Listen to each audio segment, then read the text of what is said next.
hermanos. Vamos con nuestras manos alabando el nombre del Señor.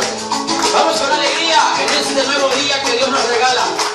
Dice así conmigo: hay paz en mi alma hoy, hay dicha en mi corazón, porque Cristo ha llegado a mi vida y por eso feliz yo soy. A ver, con gozo, hay dicha en mi corazón. ¿Por qué? Porque Cristo ha llegado a mi vida. Por eso feliz yo soy. Conmigo, yo soy feliz, feliz yo soy. No se oye, hermano, no se oye. Yo soy feliz, feliz yo soy. ¿Por qué? Porque Cristo ha llegado a mi vida y por eso. Un día mi Dios vendrá. Al cielo nos llevará. La promesa la hizo mi Cristo y él dijo que todo se cumplirá. Un día mi Dios vendrá. Al cielo nos llevará. La promesa la hizo mi Cristo y él dijo que todo se cumplirá. Feliz yo soy. Por eso feliz yo soy. Yo soy feliz. Porque Cristo ha llegado a mi vida y por eso feliz yo soy. ¡Qué bueno! ¿Cuántos vinieron con felicidad a alabar a Dios? ¡Amén! Gloria al Rey. Puestos así de pie, quiero invitar a nuestra hermana Gloria que pase y que nos lleve palabra. Porque no solamente consiste en exaltarle, sino que también consiste en adorarle, en bendecirle. Su palabra dice: ¿con qué me presentaré delante de ti? Sacrifiquemos, hagamos sacrificio de alabanza al Señor. El pueblo tiene que saber aprender a adorar, a meterse en la presencia de Dios, a tocar el borde del manto del Señor con nuestra adoración. Padre, yo vine a adorarte, Señor, y mis hermanos vinieron a lo mismo esta mañana, y juntos nos unimos para cantar tus maravillas, Dios eterno, y como un solo pueblo venimos en unidad, Señor, a adorarte. Venimos a exaltarte, tu nombre es santo y poderoso. Tu nombre es levantado en medio de tu pueblo. Tu nombre tiene poder. Es tu nombre, Señor, en el cual nosotros confiamos y nos aferramos. Tú eres la respuesta a nuestras debilidades. Sé que no puedo negar que tu mirada puesta en mí llena de tu paz. Cánteselo al Señor en esta mañana diciéndole: tus ojos revelan que yo de nada puedo esconder, que no soy nada sin ti. Oh fiel Señor, porque todo lo sabes de mí. Cuando miras el corazón y todo lo puedes ver muy dentro de mí. Lleva mi vida y lleva mi vida a una sola verdad, que cuando me miras, nada puedo ocultar, nada puedo ocultar. Y levantamos nuestras voces diciendo: sé que es tu fidelidad.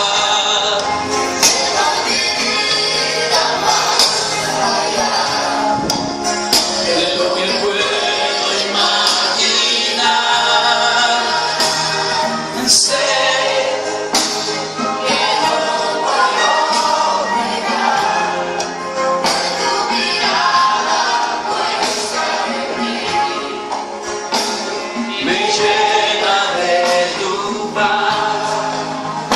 una vez más declaramos así: sé que es tu fidelidad. Padre, tú eres bueno para con nosotros, tus hijos, y en medio de los tiempos difíciles, Señor, tú te manifiestas con poder, porque tu gracia y tu favor nos sostiene. Y hoy venimos Queremos adorarte. Tú eres la razón de mi vida, de nuestra existencia. Tu mirada, tu presencia nos da paz en nuestro corazón. Esta semana que comenzamos la ponemos en tus manos, Señor eterno. Ponemos en tus manos aquellos deseos que hay en nuestro corazón, aquellos anhelos y sueños que tenemos. Padre, no dejamos de confiar, aunque hoy por hoy quizás no hayamos recibido lo que deseamos, pero una cosa sí hacemos: adorarte, Señor, como que sí ya lo recibimos, porque haremos fiesta, Señor, y celebración en medio de nuestro desierto. Tú eres el que cambia nuestro lamento en alabanza. Tú eres el que pone, Señor, el gozo en nuestra vida.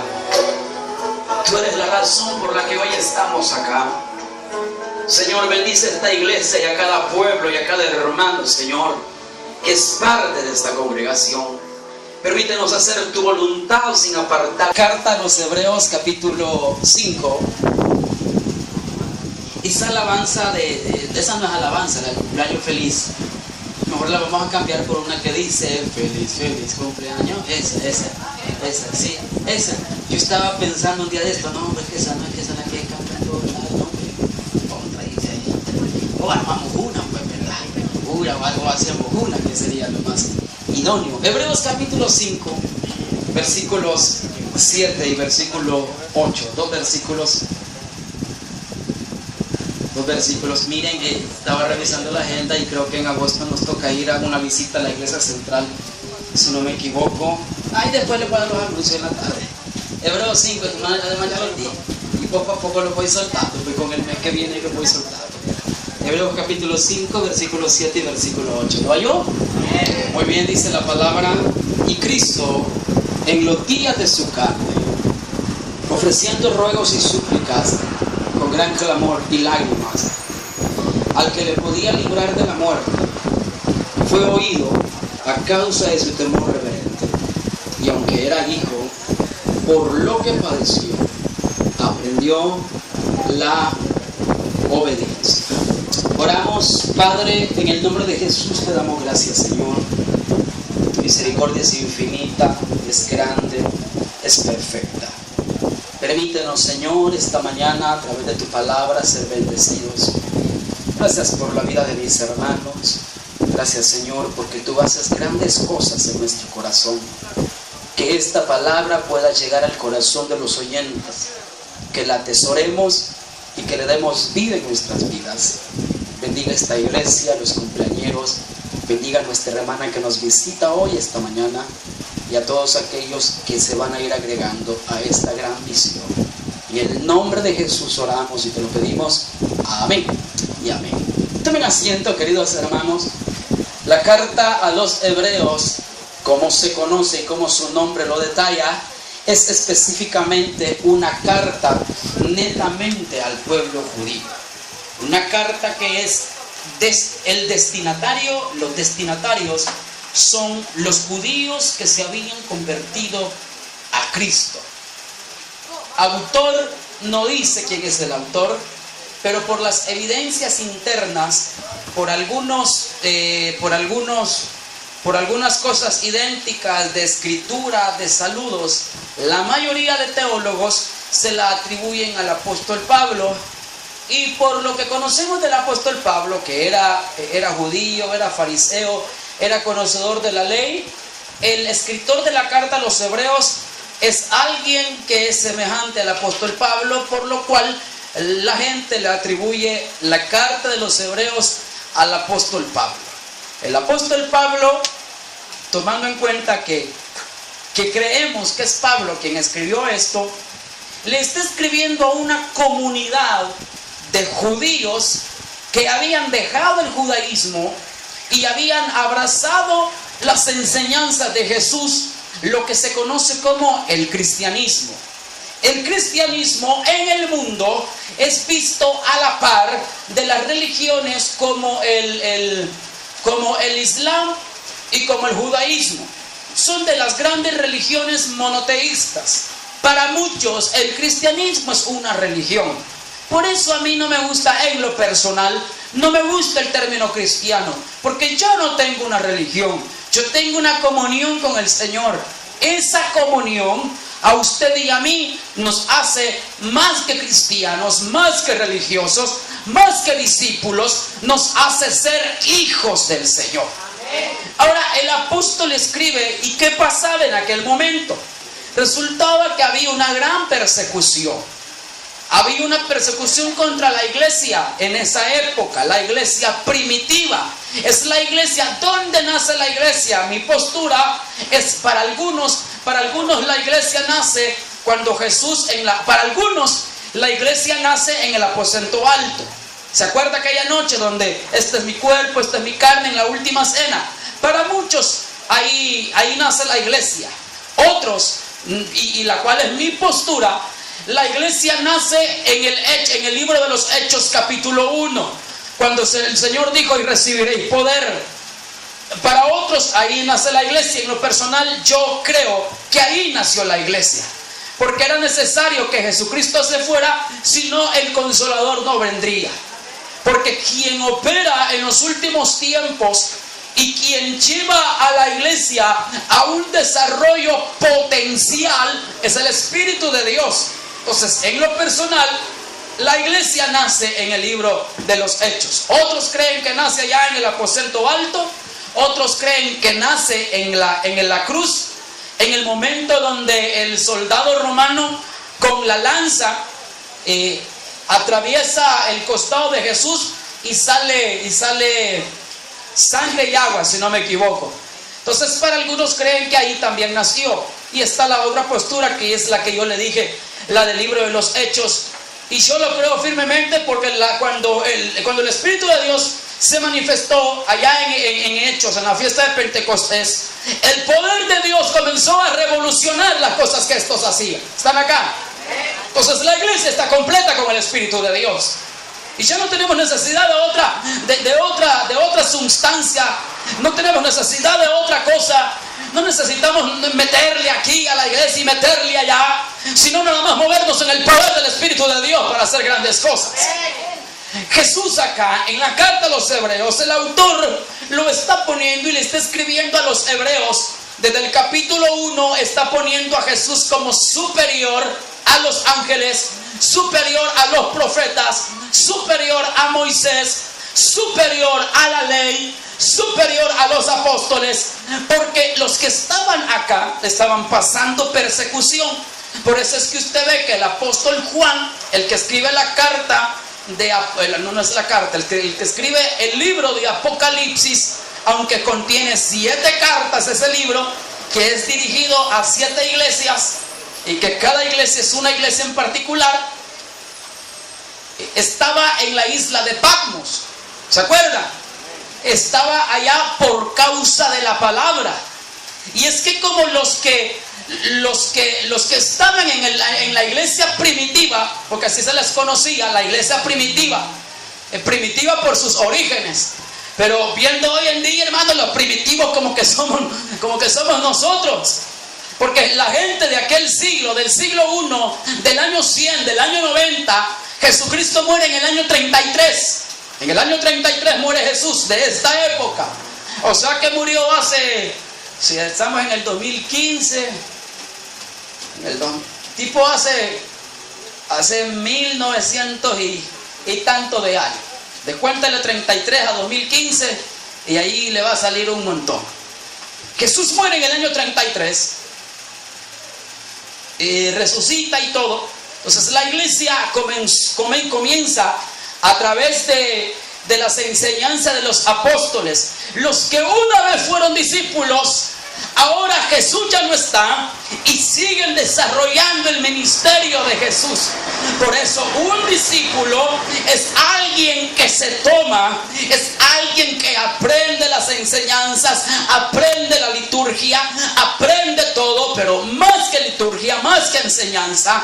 Aprende a tener esa comunión con el Señor. Jesús se va y quienes ahora están en la escena son los apóstoles, aquellos que caminaron con Jesús, aquellos que estuvieron en la transfiguración, aquellos que vieron la multiplicación de los panes, aquellos que vieron la multiplicación de los peces, aquellos que vieron cuando Jesús dijo Talita Cumi, a ti te digo levántate.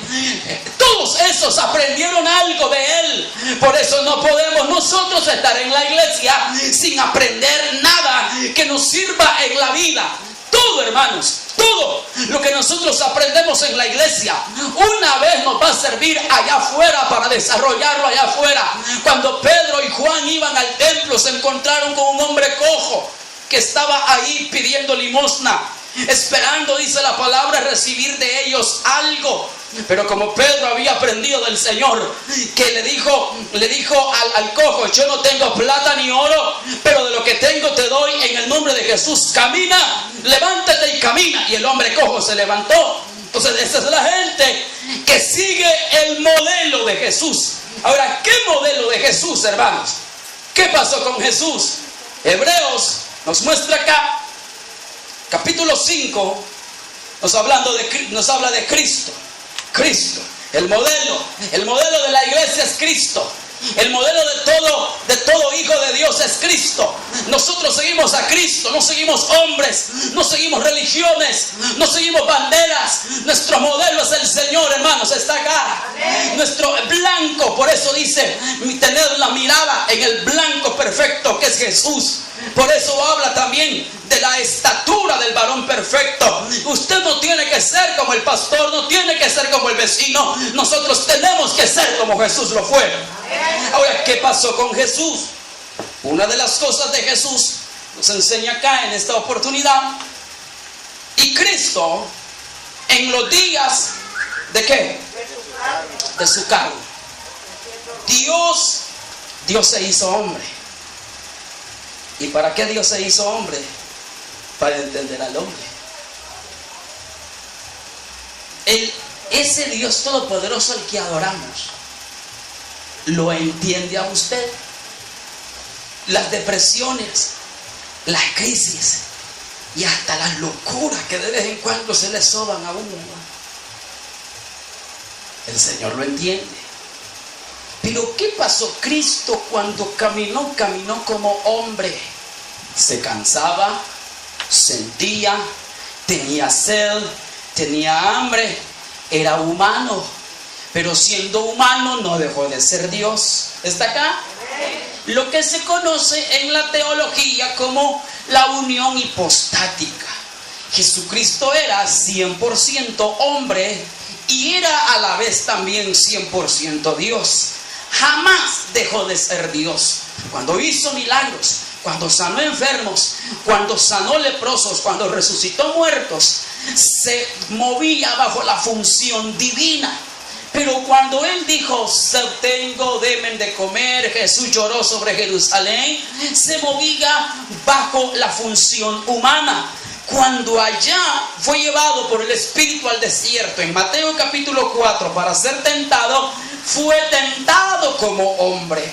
Cuando lo subieron al pináculo del templo y Satanás le mostró todos los reinos, cuando también le dijo, aviéntate de aquí, cuando lo vio con hambre y le dijo, di que estas piedras se conviertan en pan, estaba moviéndose Jesús bajo su humanidad. Por lo tanto, la Biblia dice Jesús y Cristo, ¿cómo dice ahí? Y Cristo en los días de su carne. ¿Y qué fue lo que Cristo vivió en la carne, hermanos? ¿Y qué fue esas cosas en las cuales nosotros nos podemos identificar con Cristo? O mejor dicho, Cristo se identifica con nosotros. Porque esa fue la razón por la que el Señor tomó forma de siervo. Allá no sé en qué carta se me ha ido, pero dice, despojándose a sí mismo, se humilló hasta lo sumo. Y tomando forma de siervo fue hecho semejante a los hombres.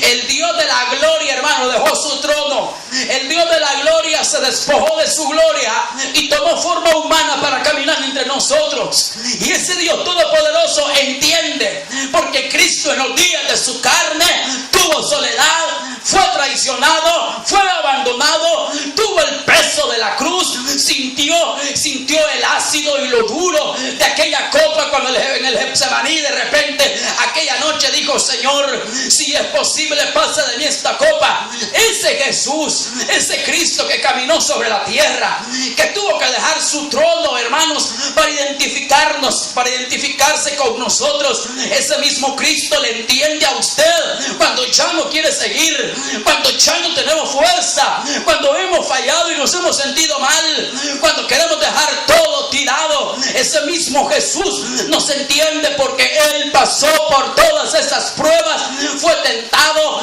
fue dejado solo, fue traicionado, fue escupido. El mismo pueblo lo terminó crucificando, pero al tercer día se levantó victorioso. Pero ese que se levantó victorioso nos entiende a perfección, hermanos.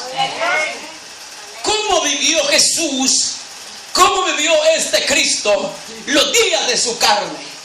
Porque, hermano, a veces la vida es dura y es difícil. Los tiempos que vivimos son tiempos difíciles. Entonces, ¿cómo vivir la vida en el Señor? Porque a pesar de que era el Hijo de Dios, murió crucificado, murió solo, lo negaron. Uno de los que andaba con él, Pedro, cuando le dijeron: ¿verdad que usted es de los de ahí? ¿Por qué? Porque es que habla igual. Y es que al Hijo de Dios se identifica, hermano, se le nota. Yo no sé por qué, pero algo verán en usted y en mí, que la gente va a decir: ¿verdad que usted va a la iglesia? Pedro dejó al Señor, los otros se fueron, unos le negaron, otros hasta dudaron de Él, y así sucesivamente. Pero la pregunta es: ¿cómo Jesús soportó los días de su vida en la tierra? ¿Qué hizo? ¿Cuál es el secreto? ¿Cuál es la fórmula para mantenerse en este mundo cruel, en este mundo donde a usted lo buscan cuando tiene, pero lo desechan cuando no tiene? En este mundo, cuando usted está parado, todos le aplauden, pero cuando está en el suelo, todos le pasan por encima. ¿Cómo sostenerse en este mundo cuando no se puede sostener? ¿Cómo permanecer en victoria cuando nadie habla de victoria? ¿Cómo salir adelante cuando todos hablan de derrota? La Biblia dice: y Cristo en los días de su carne. La manera de mantenerse en pie ante los ofrecimientos de la vida. Porque es fácil, hermano, se vuelve fácil decirle sí a lo malo. Cuando usted está traicionado, al fin y al cabo, ¿qué tenemos que perder? Dirá alguno: si ya todos me dejaron, si yo no valgo nada. Pero dice la palabra: Cristo en los días de su carne. ¿Cómo se sostuvo en los días de su carne? ¿Cómo se sostuvo ante la tentación? ¿Cómo se sostuvo ante la negación de un Pedro? ¿Cómo se sostuvo ante los mismos religiosos que lo querían apedrear cada vez que entraba al templo? ¿Cómo se sostuvo ante aquella hazaña que desde pequeño lo quisieron matar? Desde pequeño lo rechazaron. Jesús desde pequeño no le dieron ni chance a la pobre María, y estaba a punto de nacer y le cerraron las puertas y dijo: este mundo al cual yo vine es tremendo, pero ¿sabe qué? La manera también de abrirse camino en este mundo que le cierra las puertas es abrirlas a través del poder de la oración. Y Jesús, dice la Escritura, y Cristo en los días de su carne, ofreciendo ruegos y súplicas con gran clamor y lágrimas al que ¿qué? Al que le podía. Y esa es la noticia que hoy todos leen: muerte aquí, muerte allá. Se hace necesaria depender de Dios a través de la oración. Es ahí, hermano. Se hace necesario volvernos hombres y mujeres de oración. Lo único que nos va a sostener en los días que nos quedan aquí en la vida. Los tiempos están difíciles y no van a mejorar. La Biblia dice: el amor de muchos se va a enfriar. Ah, pastor, pero ese versículo es para la tribulación. Imagínense si ese versículo es para la tribulación, ¿cómo no va a estar de frío si vemos hoy el tiempo? O sea que va a estar peor. Pero acá nosotros vemos que Jesús, ¿cómo Jesús se mantuvo en esta vida? ¿Cómo Jesús se mantuvo en un mundo donde es cruel? En un mundo donde los que ahora son los que le aplauden, mañana van a ser quienes lo estén señalando. ¿Se acuerdan de los de la selección? ¿Se acuerdan? Cuando echaban goles, todos gritaban los goles, aquí usted. Pero una vez salieron diciendo que habían vendido los partidos, todo El Salvador se volvió amañadores, y jamás hemos ido al estadio a ver partidos, pero ahí gritamos, ¿verdad? Entonces los que hoy nos aplauden, mañana serán los que le van a señalar. Usted comete un error y medio mundo lo juzga. Pobrecito el muchacho presentador de la tele. ¿Ah? No, hombre, pobrecito, mire, la gente lo hace leña. ¿Sabe qué es lo que yo me puse a ver? Bueno, que yo vi, no sé si usted. En ningún noticiero sacaron la noticia. En ninguno. Va a ser un pastor el que esté metido en problemas, que todos los pastores hablan de él y lo sacan a bailar en los púlpitos. ¿Están acá? Amén. Yo no vi, dije, me llega, dije Dios, entre ellos se cuidan, entre ellos son leales y fieles. ¿Están acá? Yo no vi la noticia, yo la vi en el internet, que ahí anda la cuestión y que andan las fotos, los fotomontajes y todo lo demás, y que qué chistoso.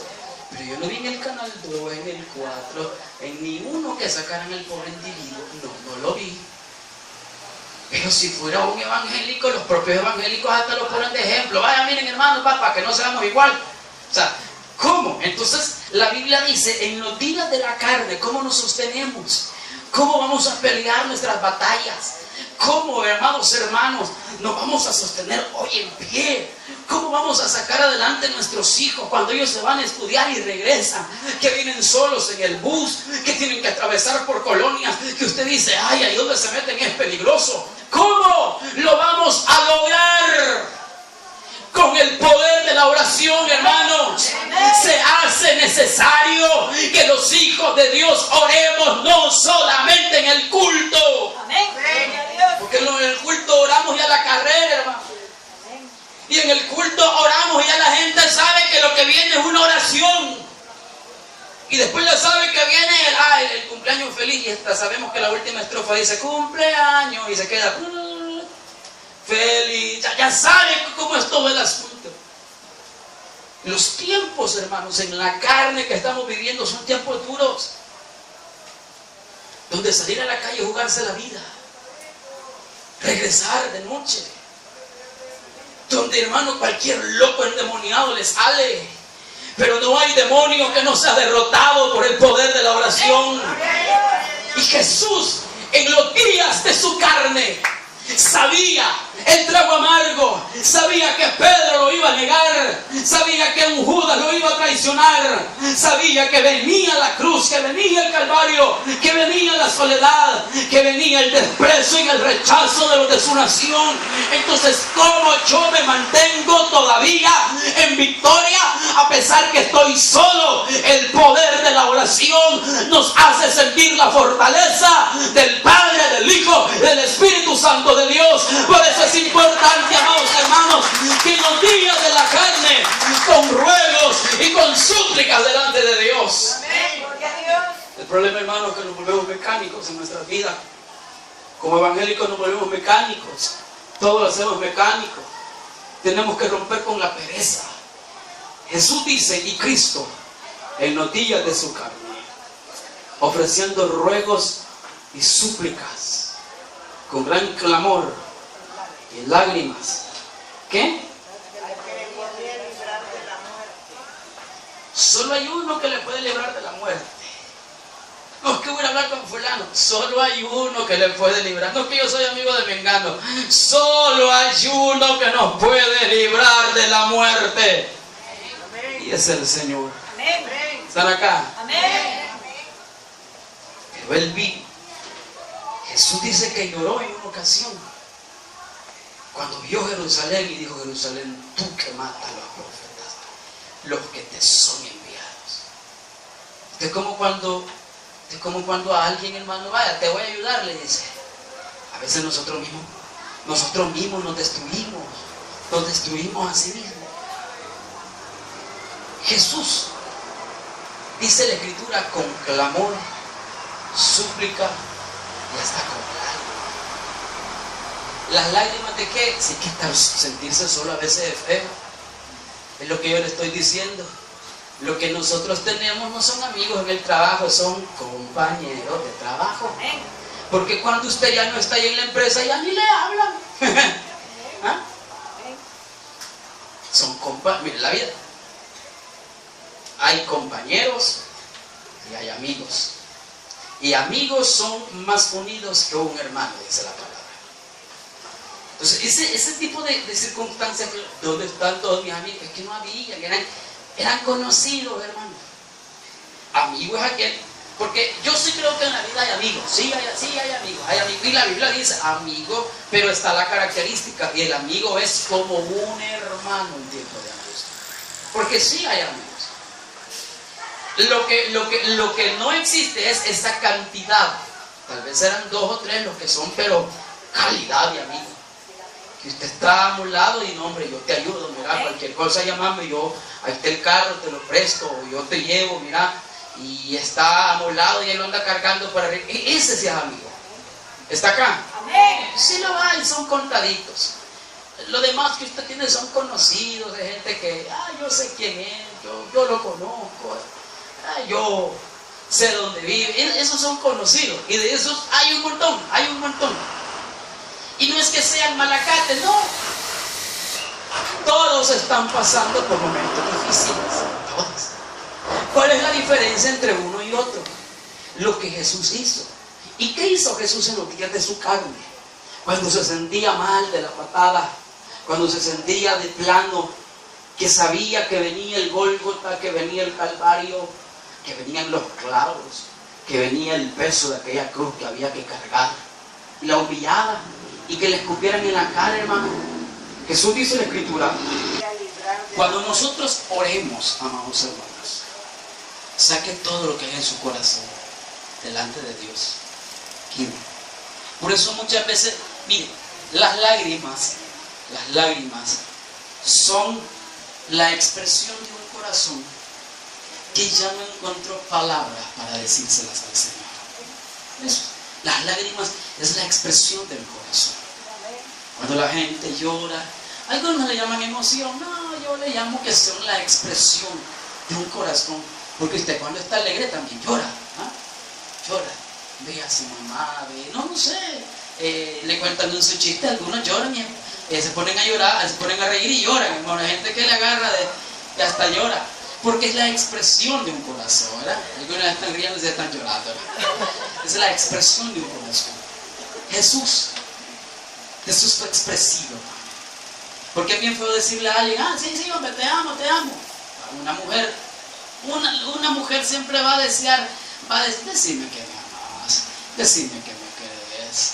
Y vaya, sí, dame chance, mira, fallaron el penal, mira, no lo vi por tu culpa. Cabal. Espérate, pues sí, hombre, te amo, déjame ver ahí con Higuaín, ¿qué pasó? Ay, hombre, y toda la cosa. La mujer es un poco más así sentimental, es un poco más emocional, es un poco más melancólica. Y a los varones nos cuesta eso. Pero Jesús cuando se fusionaba con el Padre, esa es la palabra, se fusionaban, se hacían uno. Es como en el hogar, como en el matrimonio. Cuando las parejas se fusionan, se crea un sentimiento. Y entonces cuando Jesús se fusionaba espiritualmente, había una conexión espiritual. Se metía en oración. Bueno, se metía tanto en oración Jesús que un día hasta los discípulos dormidos estaban. Les cargó el sueño.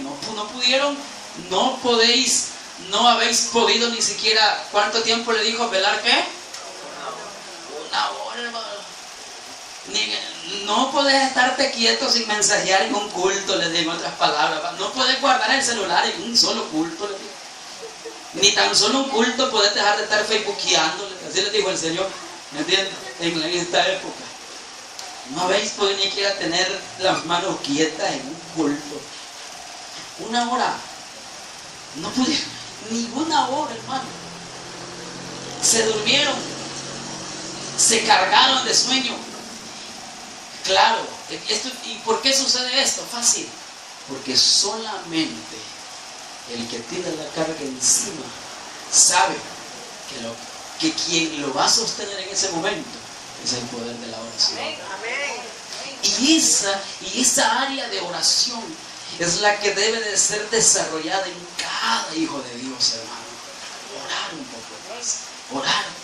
Por eso yo aquel día les dije que en septiembre vamos a tener un día de ayuno y oración. Yo espero no quedarme yo solito, hermano, ese día. Y dije, vamos a ver si lo tiramos. ¿Qué fecha cae el 15 de septiembre? ¿Calendarios? ¿Ah? Martes cae. Es día de asueto, hermano. ¿Y qué vamos a hacer? Ay, en la playa. Ese es el problema. Estamos amolados y pensamos en ir a la playa. Así que cuando se está amolado se busca a Dios, hermano. Amén. Estamos amolados y estamos pensando en el Basil. Y estamos amolados y estamos pensando en la divierta. Nos estoy yendo de la patada, pero todavía seguimos pensando en el chupe. ¿Aló? Amén. Hombre, se busca a Dios, hermano, porque la carne es tremenda. Y si yo no termino con la carne va a terminar conmigo. Y dice la Escritura, con clamor, con súplicas, con lágrimas. Porque cuando uno se fusiona con el Padre, cuando uno se fusiona con el Espíritu, cuando uno se mete en esto, hermano, ocurren cosas maravillosas. Ocurre que usted se arrodilló con un gran miedo, pero se levantó todo fortalecido. Ocurre que usted se arrodilló con enfermedad, pero se levantó de ahí sintiéndose sano. Eso ocurre con la gente de oración. Y la Escritura dice, con gran clamor y lágrimas. ¿Al qué? Al que le podía librar de la muerte. Al que le podía librar de la muerte. El único que nos puede librar de la muerte es el Señor, hermano. Amén. Se nos hace necesario orar. Orar. Ya les dije yo, orar. ¿Y qué más tengo que hacer? Vestirme decente. ¿Están acá? Amén. Cipotes, vístanse decente. Dejen de andar viendo bravos, los van a calibrar. Están acá. Peínese como varón, párese bien, métase la camisa, vístase decente. No es que yo vaya a la iglesia y todo vestido, todo extraño. ¿Cómo? Están acá.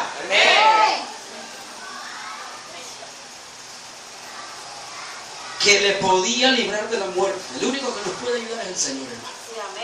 El único, yo tengo a Chero, no, el mejor Chero que yo tengo es el Señor. Amén.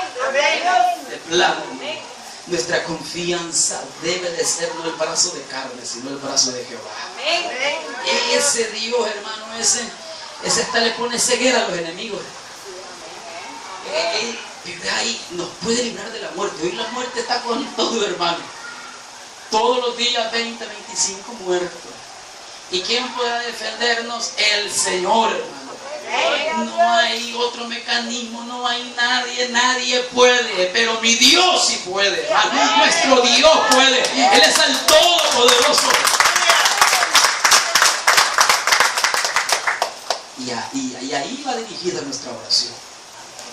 Cada mañana, mire, gloria a Dios por los tiempos difíciles, porque nos ayudan a acercarnos más a Dios. Ya no anda trasnochando, ¿no? Ya no anda en otros lados porque es peligroso. Ya no se viene noche. Ya se viene más tranquilo. Ya a las 6 de la tarde ya está en la casa como que gallina, subiéndose en el palo. Ahí va. Gloria a Dios por los tiempos difíciles, porque nos hacen llegar más temprano a casa. Y ahí vamos. Se da cuenta que los hijos de Dios jamás perdemos. Al que le podía librar de la muerte. Hay dos tipos de muertes. La muerte física, que es la de cuando nos tamalean todos, hermanos.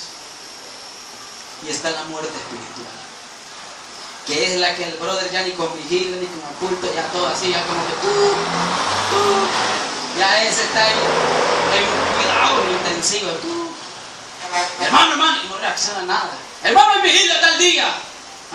Hermano, hay culto tal día, hermano. Hermano, va a estar buena la prédica. Se murió el brother.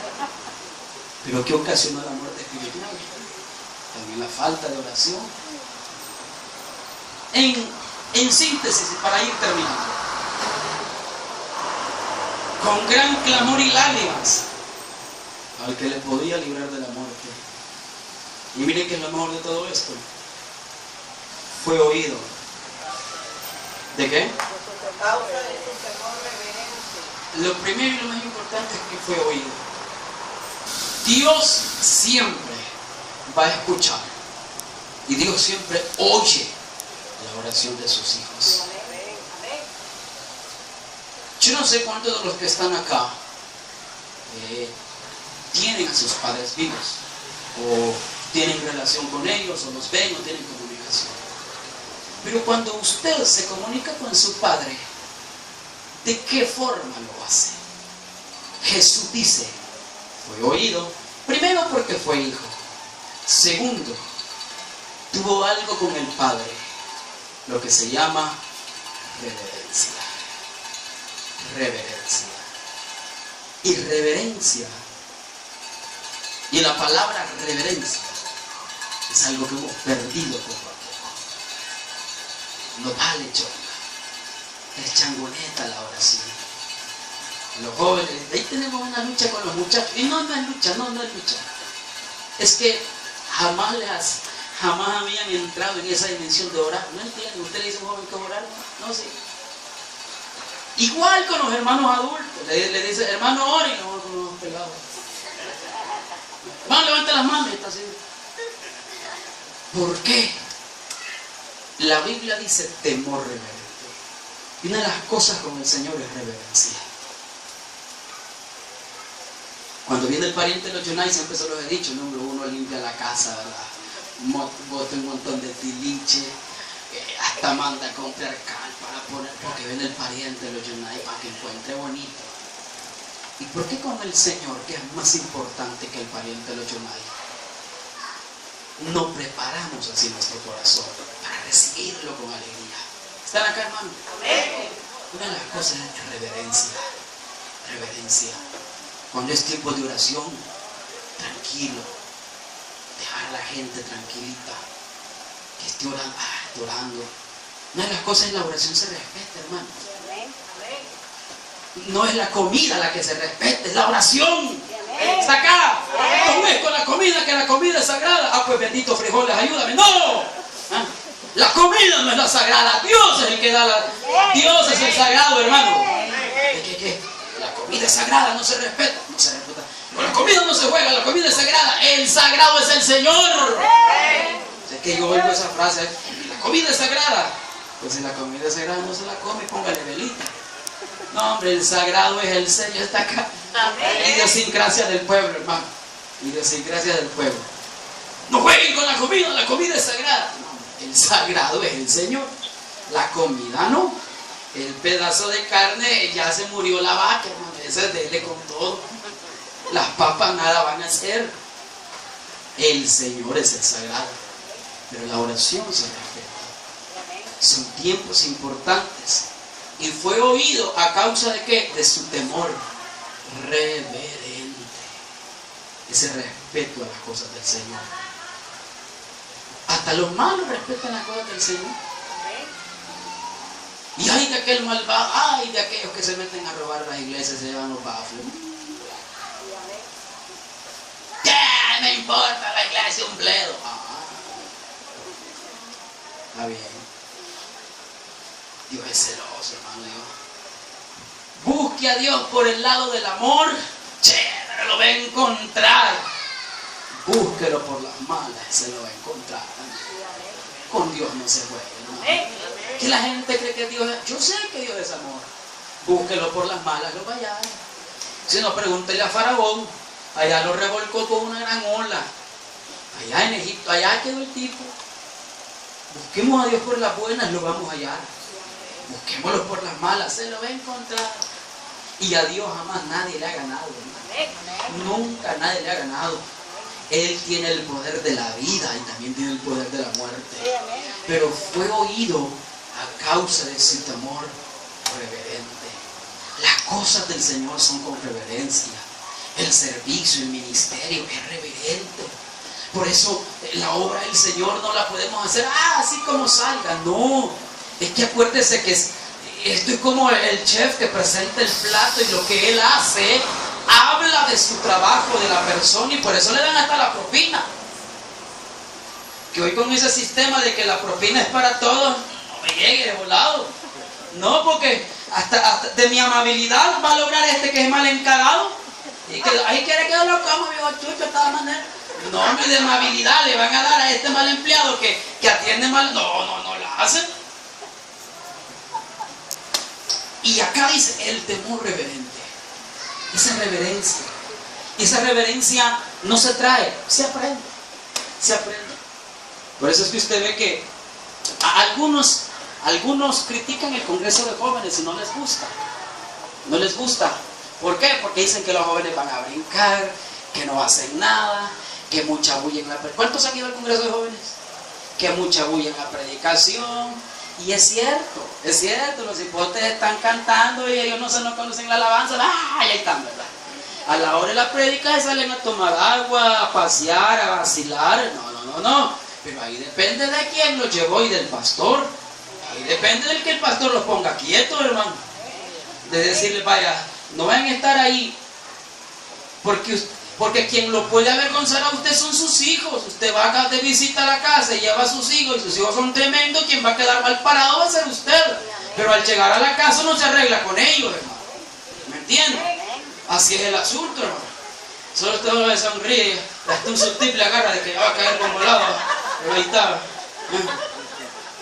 Lo que está hirviendo adentro, hermano. Nivel Hulk. La reverencia a las cosas del Señor. La reverencia tiene mucho que ver para que Dios responda. Y fue oído a causa de su temor reverente. Y una de las reverencias es cuando el Señor le dijo que se haga tu voluntad. Y la voluntad de Dios siempre va a ser buena, agradable y perfecta. Mire si no, nosotros somos un poquito arrevesados.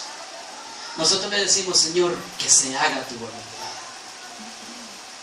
¿De verdad, dice Dios? Sí, que se haga tu voluntad. Y a veces la voluntad de Dios es que Dios trabaja bien extraño, hermano. Dios trabaja bien claro. El que se haga la voluntad de Dios en nuestra vida. Señor, que se haga tu voluntad. ¿De verdad quieres que se haga mi voluntad? Sí, que se haga. Ay, hermano, la voluntad nuestra es una y la de Dios es otra. Dios tira una curva cuadrada, al final salió recta, pero esta curva, ay, a mí no me llegó. Y qué bonito estar uno en el hospital abierto, hermano. Y que en la voluntad de Dios le digan, mire, fíjate que no le damos probabilidades de vivir. Pero usted oró para que sea la voluntad de Dios. Y la voluntad de Dios era provocar una gran enfermedad para al final dar un gran milagro. Estar acá, hermano. Y entonces, ¿cómo la ve? Son cosas que uno tiene que ir más allá. Que la voluntad de Dios es bien extraña. La voluntad de Dios era que Cristo muriera al final porque de la muerte no lo libró. Pero sí lo levantó al tercer día glorificado. Pero había que pasar el proceso difícil. Y el proceso difícil es el que nos enseña la madurez. Versículo 8. Y aunque era hijo, primero, mire, si yo soy, lo primero es identidad. Si yo soy hijo de Dios, Dios tiene el control de lo que me pasa. Primero yo tengo que estar seguro de que soy hijo. Si yo soy hijo, mi papá no se va a equivocar. Mi papá siempre va a querer lo mejor para mí. Ahí es lo primero, la identidad de hijo. Por lo que era hijo, y aunque era hijo, por lo, ¿cómo? Cada prueba, ponete algo de adoración suavecito. Cada prueba nos va a dar una enseñanza.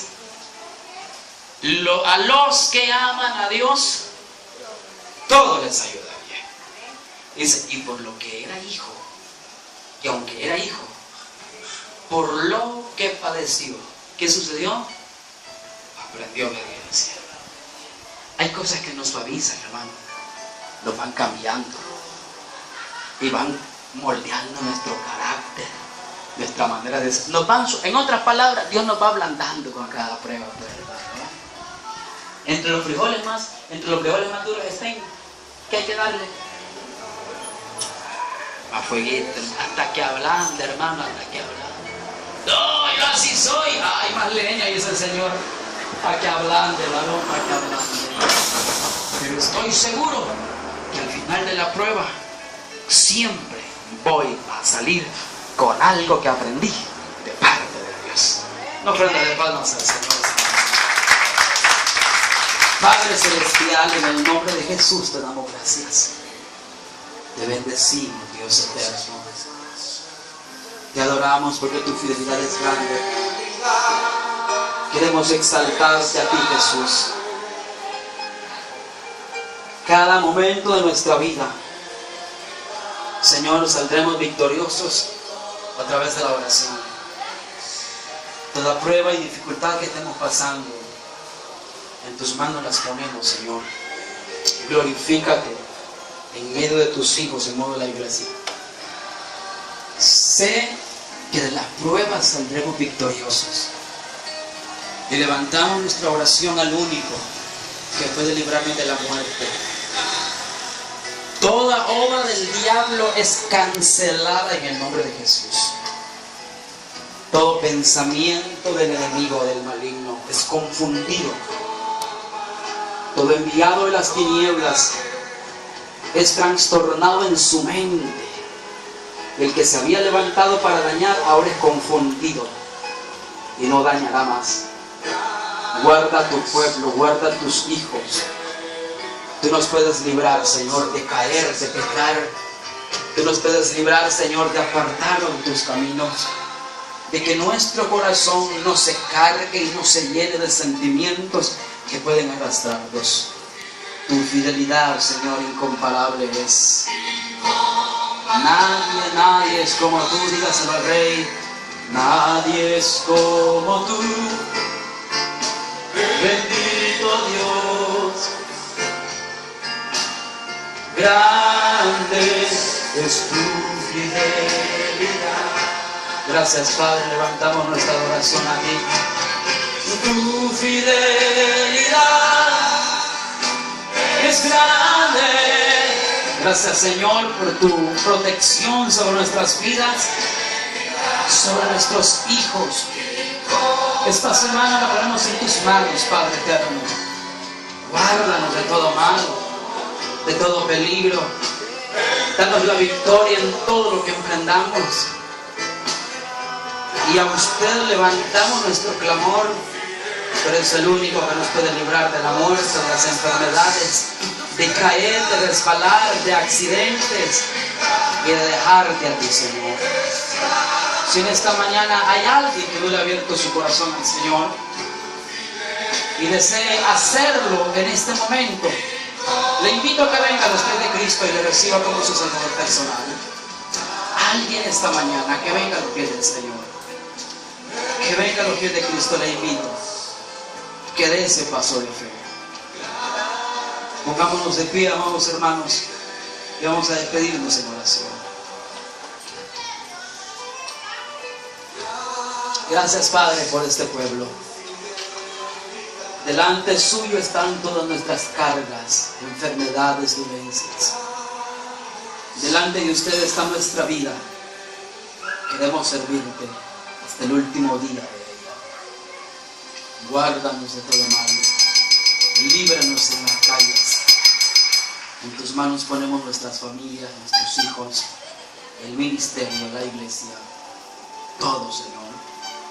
Gracias, Jesús, por ser tan bueno.